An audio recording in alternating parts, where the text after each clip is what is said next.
यदि हम plate tectonics और कॉन्टिनेंट्स के फॉर्मेशन को,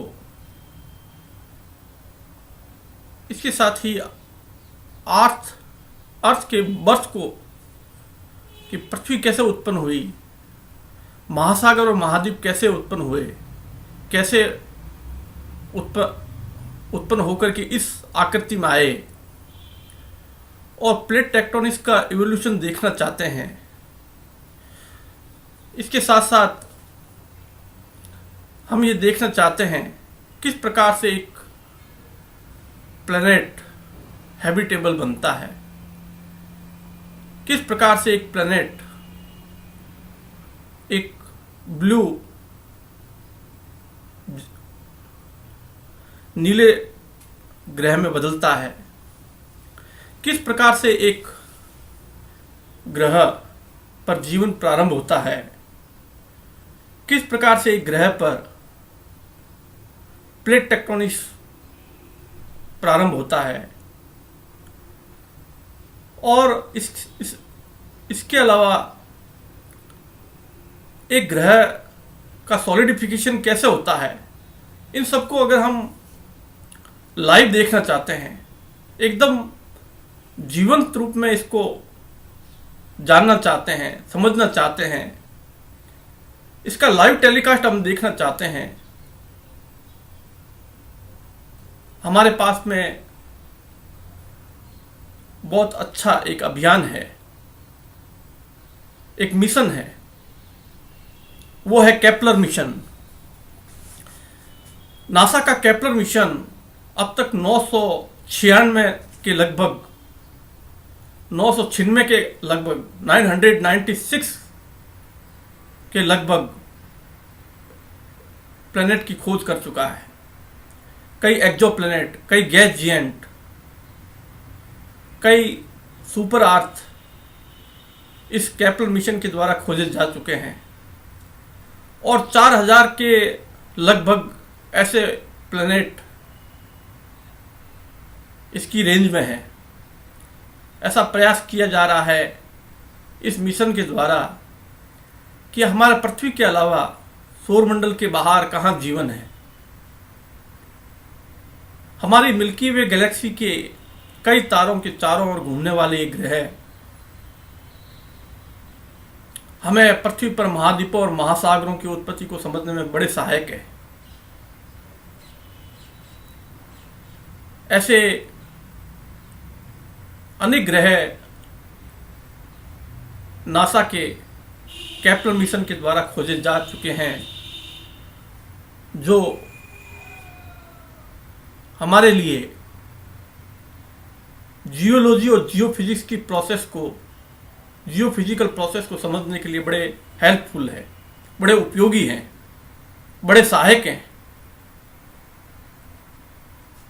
हम कॉन्टिनेंट्स की उत्पत्ति को और ओशियन की उत्पत्ति को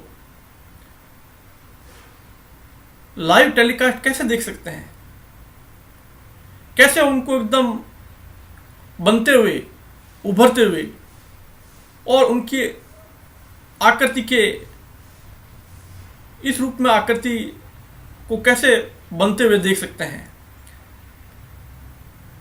पृथ्वी के जन्म को कैसे देख सकते हैं, कैसे अर्थ का जन्म हुआ और कैसे वो वर्तमान अवस्था तक पहुंची। नासा का केपलर मिशन इसके लिए अत्यंत उपयोगी है, और इस मिशन के द्वारा यह पता लगाया जा रहा है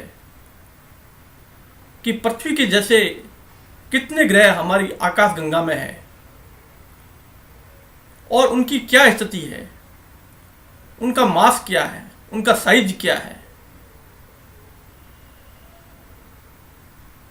वो किस प्रकार से पृथ्वी से भिन्न है और पृथ्वी के समान कैसे हैं, कैसे पृथ्वी के साथ समानता रखते हैं। जुपिटर के जैसे कई प्लैनेट गैस जेंट मिले हैं, सैटर्न के जैसे भी कई एक्सो प्लैनेट मिले हैं, एक्स्ट्रा सोलर प्लैनेट। यूरेनस के तरह के भी मिले हैं और नेपच्यून के तरह के भी मिले हैं। ये एकदम जुपिटर, सैटर्न, यूरेनस, नेपच्यून की तरह के नहीं है।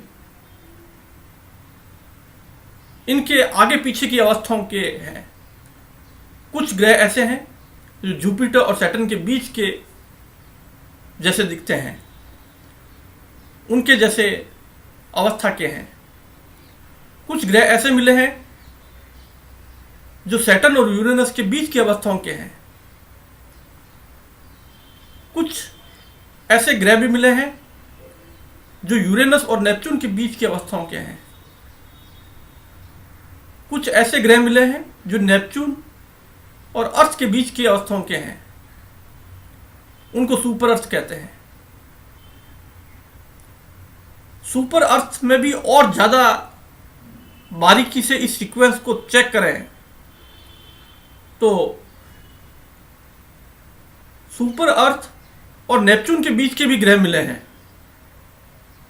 और सुपर अर्थ और अर्थ के बीच के भी ग्रह मिले हैं। बड़े आश्चर्यचकित करने वाली ये बात है कि नासा का केपलर मिशन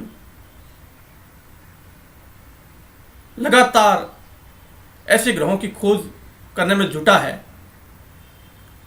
तो फिर उनमें उनके माध्यम से हम समझ सकते हैं कि किस प्रकार से एक ग्रह का गैसियस स्टेट से धीरे धीरे सॉलिडिफिकेशन हो रहा है, किस प्रकार से रॉक्स का फॉर्मेशन हो रहा है, किस प्रकार से मिनरलाइजेशन हो रहा है, किस प्रकार से धीरे धीरे कॉन्टिनेंट्स और ओशियन उभर करके आ रहे हैं। नेपच्यून और सुपर आर्स के बीच की अवस्था को ध्यान से नोट कीजिए। नासा का यह केपलर मिशन हमारे लिए इस दृष्टि से अत्यंत उपयोगी है कि हम जियोलॉजी के विभिन्न बारीक पहलुओं को, सूक्ष्म पहलुओं को, सूक्ष्म बातों को किस प्रकार से बनते हुए देखते हैं। सबडक्शन कैसे होता है, प्लेट मोशन कैसे होता है, किस प्रकार से सी फ्लोर स्पीडिंग होता है, किस प्रकार से ओशियन रिज बनती है। ये नासा का केपलर मिशन इतना उपयोगी हो सकता है कि हमारी वर्तमान जो जियोलॉजिकल धारणाएं हैं, जो कंसेप्ट है, उनको बारीकी से क्लियर करता है, बारीकी से समझाता है कि नासा का ये केपलर मिशन ये बहुत ही सूक्ष्म जियोफिजिकल प्रोसेस को क्लियर करता है।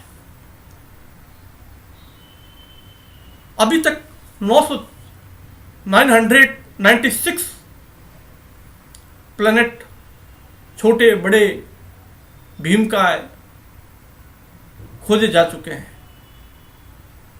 4000 से अधिक, 4000 से अधिक प्लैनेट के बारे में प्रयास किया जा रहा है। जब हमने इन खोजे जा चुके प्लैनेट की सारणी देखी, इनकी टेबल देखी, इनके मास देखा, इनकी साइज देखा, इनकी विभिन्न बातों को नोट किया, तो हमारे लिए एक अत्यंत महत्वपूर्ण बात सामने आती है कि एक श्रृंखला है, एक सीक्वेंस है जिसको कोरिलेट किया जा सकता है। जुपिटर को सैटर्न से क्यों हम कोरिलेट करते हैं, सैटर्न को यूरेनस से क्यों कोरिलेट करते हैं, यूरेनस को नेपच्यून से क्यों कोरिलेट करते हैं, और नेपच्यून को अर्थ से क्यों कोरिलेट करते हैं। नासा का ये केपलर मिशन ये बहुत अच्छी तरह से क्लियर करता है। नासा के इस केपलर मिशन से ये बहुत भली भांति स्पष्ट होता है, बहुत अच्छी तरह से क्लियर होता है कि पृथ्वी सूर्य से पदार्थ के अलग होकर के और उस पदार्थ के लगातार टकराने से, उन एस्ट्रॉयड के टकराने से नहीं बनी। नासा के ये केपलर मिशन हमें ये समझाता है कि देयर एग्जिस्ट ए सीक्वेंस, एक कड़ी का अस्तित्व है। और वो कड़ी कौन सी है, वो श्रृंखला क्या है, कैसे एक प्लेनेट को दूसरे प्लेनेट से कोरिलेट करते हैं, कैसे उन्हें कंपेयर करते हैं, कैसे वो एक दूसरे से संबंध रखते हैं, कैसे वो एक प्लेनेट दूसरे प्लेनेट में कन्वर्ट होता है। हमें उनके मास, उनके साइज, उनकी डायनेमिक, उनमें केमिकल चेंजेज, ये अच्छी तरह से समझाते हैं, क्लियर करते हैं कि एक प्लेनेट को दूसरे प्लेनेट के साथ में कंपेयर करते हुए, उसे कोरिलेट करते हुए देखें तो एक प्लेनेट का अतीत और उसका वर्तमान और उसका भविष्य समझ सकते हैं। हमें सौरमंडल के प्लैनेट्स को ही केवल कंपेयर नहीं करना चाहिए। केवल मात्र सौरमंडल के जितने भी टेरेस्ट्रियल या गैस जिएंट या पृथ्वी के अवस्था के प्लैनेट को कंपेयर करने से हमें एक कहानी उभर करके सामने आती है हमारे सामने। द स्टोरी ऑफ अर्थ, पृथ्वी की कहानी क्या है, इस पर कई डॉक्यूमेंट्री बनी है। लेकिन हमारे पास में एक आइडिया है और वो आइडिया हमारा ब्रह्मांड व्यापी अध्ययन इस पर आधारित है, एक कंपैरिजन पर आधारित है। ब्लैक होल में जो पदार्थ है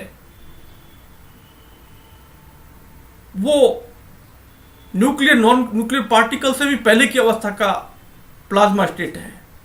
क्वार्क ग्लूऑन प्लाज्मा स्टेट का है, क्लाउड है।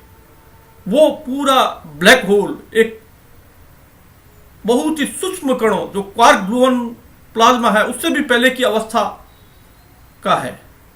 धीरे धीरे लाइट एलिमेंट बनने शुरू होते हैं। जब स्टार में देखते हैं, विभिन्न स्टार्स में, डिफरेंट स्टार्स में, फिर ये जो न्यूक्लियर नॉन न्यूक्लियर पार्टिकल है वो बड़े साइज में होने लगते हैं। इलेक्ट्रॉन, प्रोटॉन, न्यूट्रॉन ये बनने शुरू होते हैं। लाइट एलिमेंट बनने शुरू होते हैं। और आगे बढ़े हैं तो हाइड्रोजन, हीलियम और दूसरे इसके ऊंचे, इससे आगे के एलिमेंट बनने लगते हैं। सूर्य में जो एलिमेंट है और सूर्य में जो न्यूक्लियर नॉन न्यूक्लियर मैटर है, जो प्लाज्मा है, धीरे धीरे हम देखते हैं कि सूर्य के बाद और जुपिटर से जस्ट पहले इनमें एलिमेंट और हैवी एलिमेंट बनने शुरू होते हैं। जुपिटर तक पहुंचते पहुंचते मैटर में बड़ा चेंजेज आना शुरू हो जाता है। एटॉमिक मैटर, हैवी एलिमेंट बनने शुरू और आगे शुरू हो जाते हैं। सैटर्न तक पहुंचे हैं तो इन हैवी एलिमेंट की संख्या और बढ़ जाती है। यूरेनस में और बढ़ जाती है और नेपच्यून में एटॉमिक मैटर की मात्रा और बढ़ जाती है। इस प्रकार से सुपर अर्थ जिसमें, और फिर अर्थ जिसमें एटॉमिक मैटर कंप्लीट बन चुका होता है। लाइट एलिमेंट बाहर की तरफ, अंदर जाएं तो धीरे धीरे हैवी एलिमेंट, और इस प्रकार से हम एक मैटर में चेंजेस की सीक्वेंस को देखते हैं। इसी दौरान, इसी इंटरवल में, इसी टाइम पीरियड में, इसी परिवर्तन के दौरान, इस केमिकल चेंजेस के दौरान हम उसकी डायनेमिक को भी नोट करते हैं। आर्थ के चारों ओर एक इनविजिबल शील्ड का पता चला है। यह इनविजिबल शील्ड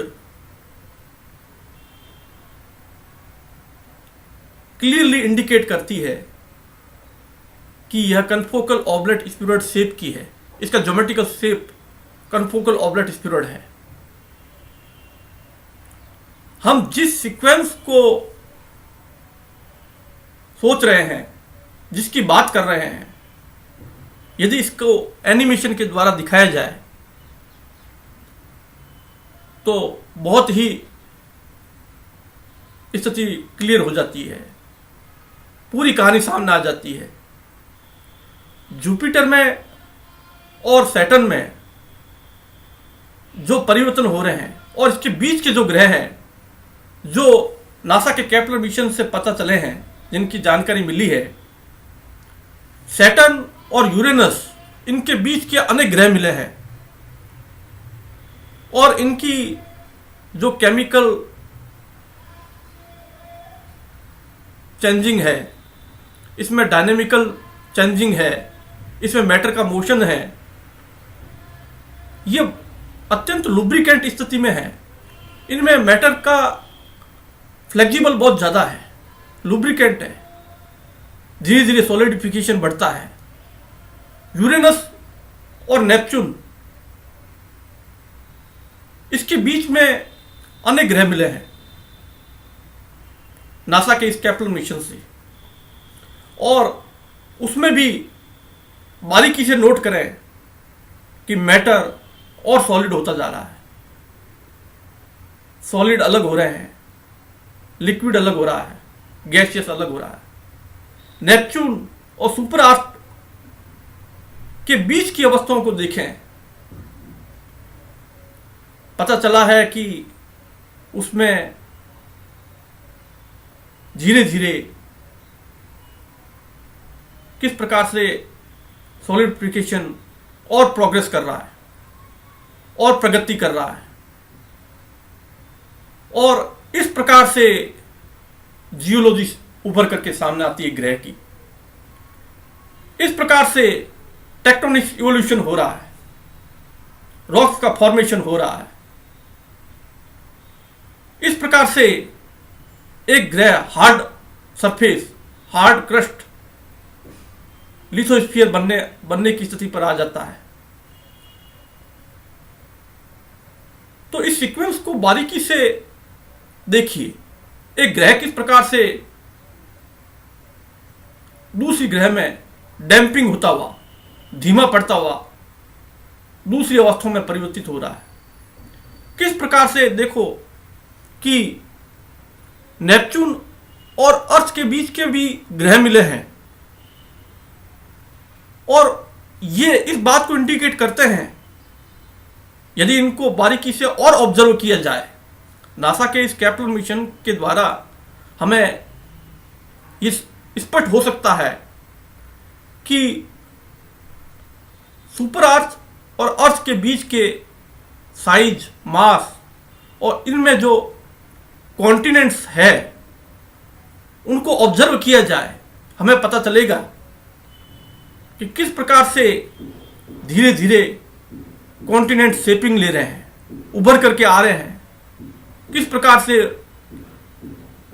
कॉन्टिनेंट्स इस प्रकार से मोशन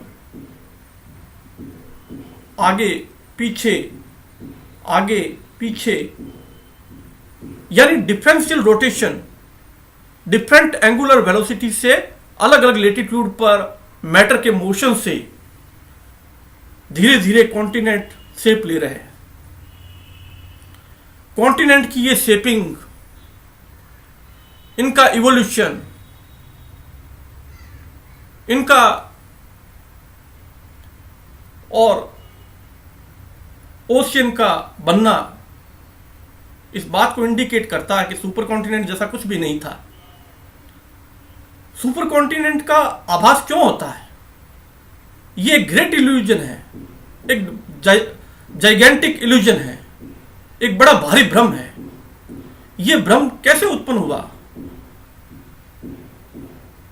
बड़ी विचित्र बात है कि पृथ्वी पर लगातार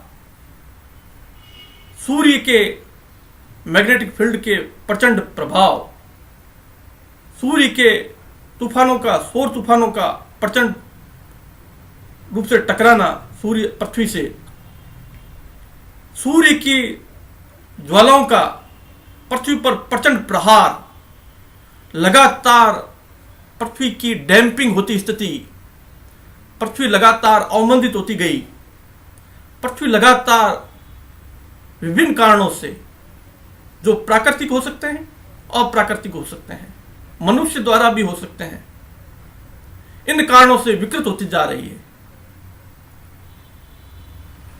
नेचुरल, नॉन नेचुरल अनेक प्रकार की इवेंट ने विभिन्न प्रकार की अव्यवस्थाएं पृथ्वी में पैदा कर दी, उसमें विकृतियां पैदा कर दी, और ऐसा आभास होने लगा कि एक सुपर कॉन्टिनेंट था शुरू में। फिर धीरे धीरे ये कॉन्टिनेंट ब्रेक हुए और वर्तमान स्थिति तक आए। पृथ्वी में जो विकृतियां पैदा हुई वो अनेक प्रकार की नेचुरल और अननेचुरल प्रोसेस, जिनके प्रचंड प्रभाव से सुपर कॉन्टिनेंट का आभास दिया। पृथ्वी का मैग्नेटिक फील्ड विकृत हुआ, डिस्टर्ब हुआ इन नेचुरल और अननेचुरल प्रोसेसेस से। लेकिन फिर भी एक रेमिनेंट पृथ्वी के अंदर पड़ा रहा, एक अवशेष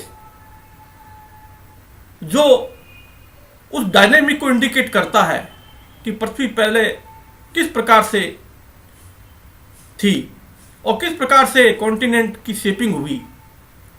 वो डायनेमिकल प्रोसेस आज भी पृथ्वी में है, लेकिन वो धीमी पड़ चुकी है, वो इतनी आइडियल नहीं रही। अब अगर हम फोर्स बाएं लगाएं, दाएं लगाएं, ऊपर लगाएं, नीचे लगाएं, किधर भी जा सकता है मैटर।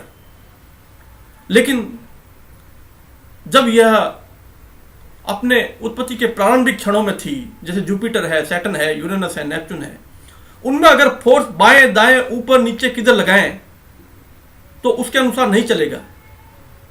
अगर कोई वस्तु इधर जा रही है तो वो इधर ही जाएगी, क्योंकि डिफरेंशियल रोटेशन का प्रचंड प्रभाव है, वेरिएबल ऑब्लेटनेस का प्रचंड प्रभाव है उनमें। पृथ्वी में वो एकदम अवमंदित हो चुका है, धीमा पड़ चुका है। पृथ्वी जो हैबिटेबल प्लेनेट बन चुकी है, जीवन लायक बन चुकी है, वो उस पहले की डायनेमिक का रिजल्ट है, वो रेमिनेंट है उस डायनेमिक का। पृथ्वी की अवस्था अब वैसी नहीं है जैसी ब्रह्मांड में कनफोकल ऑब्लेट स्फीरॉइड की आइडियल स्टेट थी, कंप्लीट आइडियल स्टेट। लेकिन अब पृथ्वी का जो ऑब्लेट नेचर है, वो कनफोकल वेरिएबल ऑब्लेट नेचर इतना हाईली आइडियल नहीं है। अब वो बहुत डिस्टर्ब हो चुका है, वो विकृत हो चुका है। पृथ्वी की सॉलिड प्लेट है, कॉन्टिनेंट्स की जो प्लेट है, अगर किसी कॉन्टिनेंट की प्लेट पर ऐसे धक्का लगता है तो उस पर दूसरे साइड इफेक्ट पड़ते हैं। इसके कारण जो हमें ऑब्जर्वेशन में मिल रहे हैं, हमें ब्रॉड स्थिति में सोचना होगा कि रियलिटी क्या है इसके पीछे। क्योंकि जो हम वर्तमान में देख रहे हैं, हमारे ऑपरेटर्स उनको नोट कर रहे हैं, ऑब्जर्व कर रहे हैं, डाटा आ रहे हैं, उन डाटा को लार्ज स्केल पर सोचते हुए विचार करना होगा।